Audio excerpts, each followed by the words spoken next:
my name is Courtney Tooley. The video that you saw previous to this was a demonstration of how to pass mostly incorrect, even though the team still got the point. What I'm going to show you is a process, step by step, on how to make a good pass in volleyball. My friend Faith and I are going to be showing you skills such as an open skill, closed skill, anticipation, short and long-term memory, and also mentioning some pioneers that are helping in motor learning.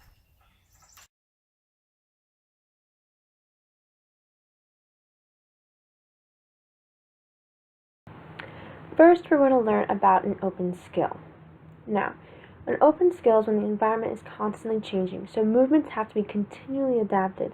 As you can see, she has to pass from a spike and then quickly change so she can pass from the ground as the ball is a little bit lower.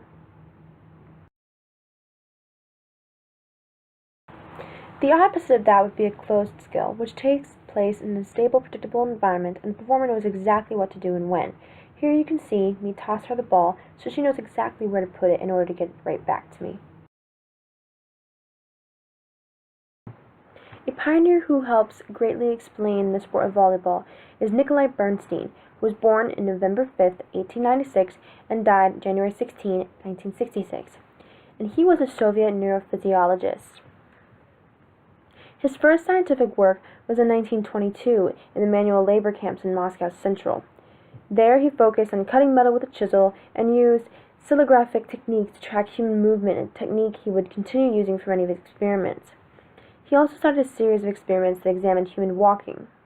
Originally, his was going to help the engineering of pedestrian bridges. His first major work, or why he's known as one of the pioneers, is because of his study on how the central nervous system works, how it controls posture and movement, and understanding how the humans plan and control movement is a major challenge because of the large number of joints that provide the human muscular system, and the numerous kinematic degrees of freedom. Because the goal of most movement tasks, like moving a hand to a target, is defined in terms of a much smaller number of kinematic degrees of freedom, it can be achieved in an infinite number of different ways.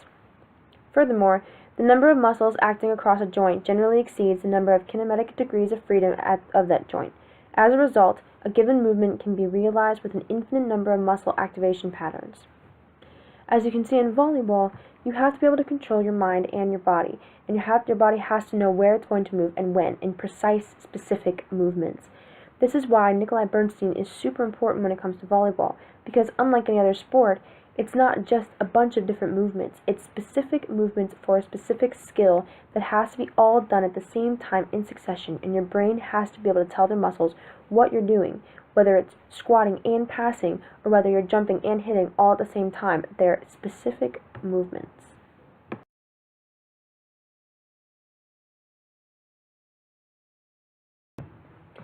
As with any sport, you have what's known as variable error, or the standard deviation of the person's constant error or mean scores for the series of repetitions, also known as performance consistency. In this clip you can see I passed the ball in the same place at the same speed every single time. That way she can get a feel for what it's going to be like to hit the ball and gain muscle memory from that motion later on.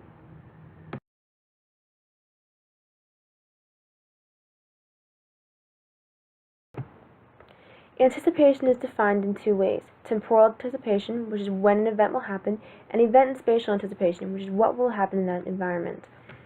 Here you have the anticipation that the ball is going to be higher, but instead ends up being lower where she has to dive for it. Short-term memory is referred to as the working memory, holding new information and working space for revising info from the long memory. Here you have where she hits the ball with her one hand.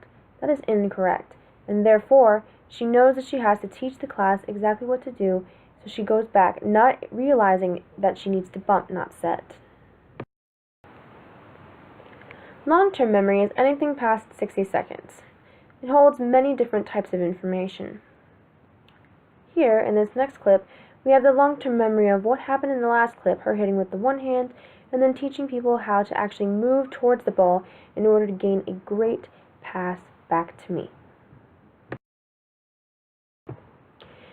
Attention is the concentration of mental energy that must be used to process incoming information.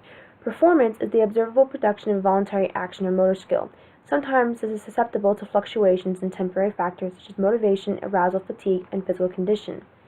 In this clip, instead of moving back towards the ball to get a good set, she ends up almost falling backwards because she had no motivation in order to do so. Sensory is the foundation of growth, development, and learning in a child. It starts with a sensory and motor interaction with the world. In this case, however, we have the basic learning skill of passing a volleyball, which would be, in this case, knowing how to stand. Upright would be wrong, and squatting downwards, getting ready for the ball, would be correct.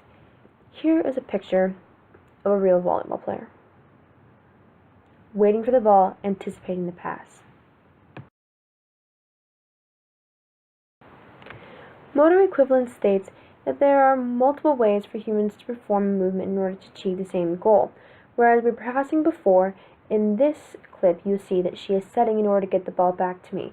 It is an upward motion that is above the chest or head area in order to achieve the same goal as passing, which would be below the chest area. Speed and accuracy are one of the most basic movements when it comes to volleyball, but speed and accuracy trade-offs are rapid continuous movements. Here in this next clip, you can see the rapid continuous movements and her accuracy as she gets the ball back to me.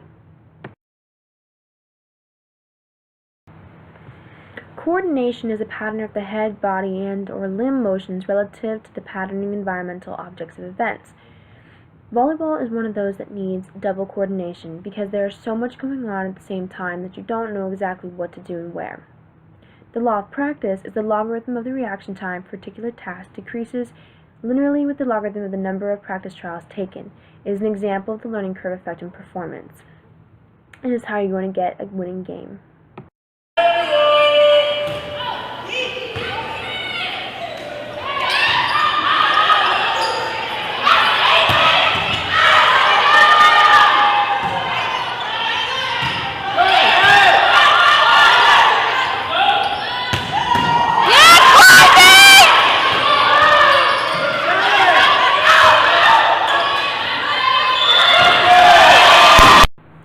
Thanks for watching. I hope you learned something. You can go to our school's website at www.wahooathletics.com and maybe you can catch a game too.